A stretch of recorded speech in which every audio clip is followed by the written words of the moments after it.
Just firstly, let's talk about the Elon Musk donation we think is coming. $100 million was mentioned. We spoke to Richard Tice, the deputy leader of the party, a bit earlier. He says that that's a number plucked out of thin air by the media. But there are talks. It certainly looks very likely that there is going to be a big donation from the world's richest man to Reform UK. How much of a game changer is that? It's going to give the Reform Party the opportunity to do some professionalisation, which they need to do in quite short order. They're very, very new. They've just got 100,000 members. And what they're looking for then is the people to represent them and also to get some policies which are a bit more than the sort of rice paper stuff we saw out of their manifesto a few months ago. So they've got a big job of work to do. They've got local elections coming up, and a donation will help them professionalise, do all the due diligence on the potential candidates, weed out the people who are not going to be standing up to scrutiny in terms of the media. Yeah. But it needs to be, for a game changer, to be a consistent feed of money. And it may encourage other people, as they've done with the Conservative Party, to become long-term donors. And that's really what Reform needs. Yeah, I mean, how do you feel about the big money? Because there's an element where, you know, big money comes from the unions for Labour, always has done, and that's, the Labour Party was set up to represent, workers' rights. I mean, they seem to have forgotten an awful lot about that in recent years. But we know also Labour has some huge big business donors, as they did under Tony Blair's time. The big business goes to the party a lot of the time that is going to be in power. You know that, I know that. Lib Dems have got big business donors here. The Sainsbury family, they've got huge big donors to the Tory party. They've got some very big question marks about people who make the most blatant, outrageous, racist comments being allowed to continue to give money to the Tory party. I think it was a very poor choice of Rishi Sunak to allow that to continue. But money is always spoken, money always talks. But what about this being the case of a foreign billionaire perfectly legally able to give money if it's through a company based here and registered here? That's going to be illegal. But allowing that sort of influence on our national politics, does that sit easy with you, or was it ever thus? Well, there is a sense of it was ever thus, but I think that Reform would have to be very careful about drawing those lines between a donation and then total influence. Yeah. And that's a difficult one, but there's a sense of hypocrisy. Elon Musk criticised the Labour Party for sending over people to campaign for Kamala Harris. I think that the other parties and their members and people supporting it will say, well, hang on a second. You might be the world's richest man and we might approve of some of the entrepreneurial things you do, but don't come in and try and buy our country. And that can galvanise the other side. So it's got to be a careful line drawn from Nigel Farage and Nick Candy. Absolutely. Let me also ask you about this WASPy story. We've been talking about it at great length. People know the deal. 3.8 million women are impacted. The pension age went up by 7 years for a crucial subset of that group. And a lot of them were out of pocket. Most of them weren't, to be fair. But they'd had their pension delayed. Some people weren't informed of it. Yesterday, Liz Kendall, the Work and Pension Secretary, said there'll be no compensation, not even a hardship fund for those hardest hit. Now, I'm against across-the-board compensation on this front. I think a hardship fund would be reasonable. But what do you make of the blatant hypocrisy and lies where you had the Prime Minister, the Deputy Prime Minister and the Work and Pension Secretary before they were elected, although not in their manifesto, but offering clear support for WASPy women getting this compensation, and bearing in mind in 2019, under Jeremy Corbyn, promised to pay full compensation to them. What do you make of that?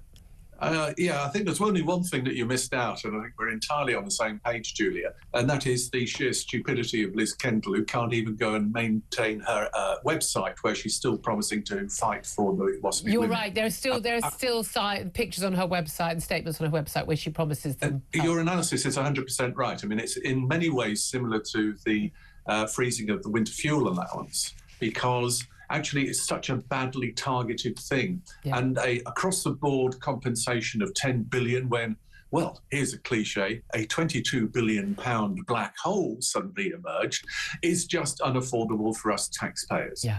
And you rightly said, I think that the figures are about 90% of those who potentially were affected did know about the changes. Yeah. And there's also a matter of personal responsibility, Julia. If you are utterly dependent or massively dependent on the state pension, you do have a responsibility well ahead of your retirement date to go and check what the situation is. I mean, for a lot of these women years back, we didn't have, way back when, people routinely Googling on their phones and the like.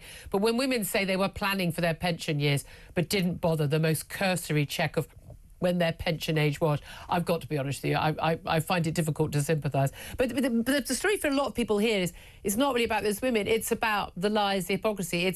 And every party does this. They say everything in opposition to get everyone's support, and they criticise the government of the day on everything, and then forget that, when you get into office, you might actually have to pay for some of this stuff. And by the way, it's our money you're using to pay for it.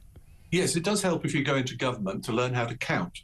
And they don't seem to be showing very many signs of doing that. And you're absolutely right. I mean, if I'm looking a little pale today, it's because I did go and read through very quickly the Labour Party manifesto. Gosh, well done. The hunt for a little hint that they were going to help out the waspies. So they've got a little bit of a get-out clause in that respect. What they haven't got is a get-out clause from the hypocrisy of talking it up all the time. Yeah. You don't talk stuff up in politics unless you think absolutely that you are convinced you're going to be able to deliver it. And again, it's interesting to say we haven't got the money for this, we haven't got the money for that. But you mentioned the railway drivers. Train workers have been seeing a big pay rise. And again, while I've not got that big an issue with some of the increases in pay for people working in the NHS, when we've got a shortage of people wanting to actually go and take a lot of those jobs. Well, when there's a shortage, often you have to put the pay up. We understand that for supermarket workers or truck drivers. That's just how things are. But there ain't no shortage of people wanting to work as train drivers on a basic 65k for a 4-day week, which I find extraordinary. But now we know from the RMT union that Avanti West Coast, which has been afflicted so badly by strikes over recent years, they're going to be hit by chaos on New Year's Eve, December the 31st, January the 2nd, and every Sunday from the 12th of January all the way through to the 25th of May next year.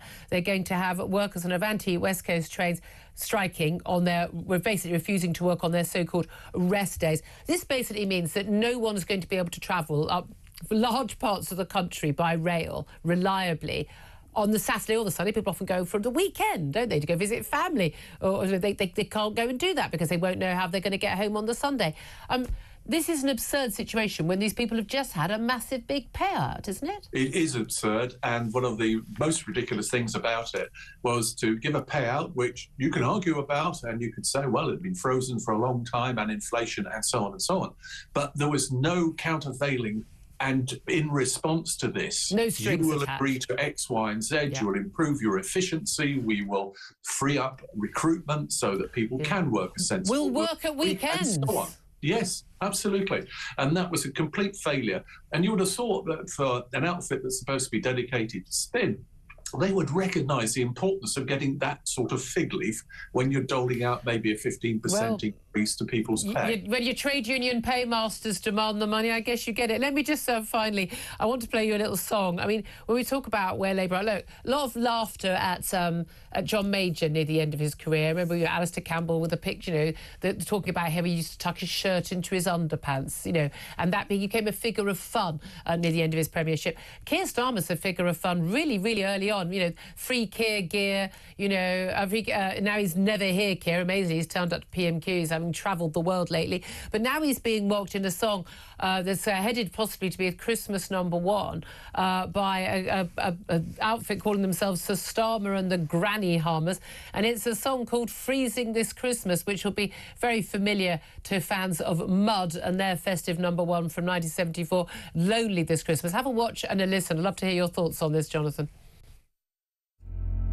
It'll be freezing this Christmas while our money goes abroad.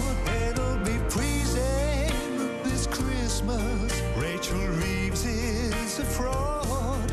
It'll be cold, so cold, without fuel at home this Christmas. That is not good news for Keir Starmer. How much damage do these sorts of things do to a government? When you're looked at as a figure of fun. It's always damaging, and it just accumulates over time. And Keir Starmer's giving plenty of ammunition to those who are doing parodies. So there are a couple of other things there. First of all, congratulations to Dean Ager and Chris Middleton for doing it, because it's a bit of fun and we need a bit of a lift. And Chris Ager's voice, Dean Ager's voice rather, is perhaps reaching a little high for some of the notes, but it's certainly an awful lot better than mine. So it's one of those things that gives us a little smile at it's certainly, time. Yeah. Well, it's certainly better than I can manage with my cold at the moment. Jonathan Haslam, thank you very much indeed for joining us. Benedict Spence, just want to come back to you on the train drivers issue, because it's interesting with these train strikes. I mean, so much. I mean, every weekend now, virtually every journey I have done in the last couple of years, when I've, okay, we'll definitely come up and visit you. Trains cancelled. You end up doing, a 5-hour car journey when you could have had an hour and a half train journey if it had all gone well. People just don't rely on trains at all anymore. And the train strikes used to be on commuter days, didn't they? Yeah. Because people just say, well, I'll work from home. Most people don't commute. So now they've worked out, oh, no, we can really hurt people at the weekends. And all we have to do is just work to rule. We just don't do our overtime. And yet they got given this whopping great pay rise. And then all the different unions immediately announced a whole load of new strikes. I mean, the mad thing is, given what we're talking about, the trains and the technology that is currently available when it comes to rail travel, this should be the sort of behaviour that hastens the end of how our train lines are currently run and ushers in a period of modernisation and automation. But the rail unions know that's not going to happen, because our government simply isn't interested in that. So but they can't even didn't do it either. Well, that's the point. The attitude, the culture. We were talking about Elon Musk earlier, and that sort of can-do attitude. And this is not simply unique to Elon Musk in California. It happens in other parts of the world, Japan being a very good example. You can automate, you can modernise, you can make trains really good, really efficient, very fast. We are not interested in doing that. It's simply continuing to creak and decline. And we have this sort of conversation, oh, should we nationalise this? Should we it's irrelevant. It's exactly. So we're still having the same industrial conversation of half a century ago. I think we're in printing union territory with the railway unions, the same way that Rupert Murdoch, obviously the owner of this station, ultimately, they took on the printing unions because you simply couldn't get a newspaper out. I mean, it wasn't even a cost thing. You just couldn't do it because they were just down tools constantly. And at some point, you have to simply say to, I'm sorry, railway workers, it's going to have to be really, your unions are great working for you, but you no longer serve the public. It has to be really, really simple. You're going to go on new contract. Yeah, okay, we'll pay you more if we need to, but I don't think we need to. I think we can find plenty of people who do those jobs for the same money or even less. But you're going to have to accept you're going to have to work weekends, and it's part of your rota. I mean, I'm really sorry. That's part of the deal. Otherwise, you can't work on the railways. We need to run trains at the weekend. We need to be a functioning first world country. Yeah, as I say, we should be looking actually to preempt these sorts of problems in the future by going, how do you take that issue off the table? How do you stop being held over a barrel by these people? We're not interested in that. We have a government that is in hot Elon Musk would do? He would walk in and he'd say, this is really simple. Yeah, again, it'd be like, turn up on Monday, work the shifts that you have to do the Sundays. We'll take some more people onto this, but at the end of the day, if you don't want to do it, there's a dog queue out there. Building a self-driving train and everything, it'd probably work. That's the other thing, is that we try and pioneer things and they don't work. The maintenance people wouldn't work at the weekend. You know what it's like? You'd find a way. You need to have a can-do attitude. Now, I don't want to go into sort of American-style work rights, which are really poor. You could be sacked on the spot for nothing. You don't get holiday leave and things like that. I mean, I want to keep that aspect of things. But there's got to be some basic goodwill that you understand that what you're doing when you work in an organisation like a train company, that you have to provide a service and it's part of your job. And the whole, you know what, I don't fancy working on the weekend before Christmas, so I just won't turn up to work. I'm sorry, it's just simply not good enough.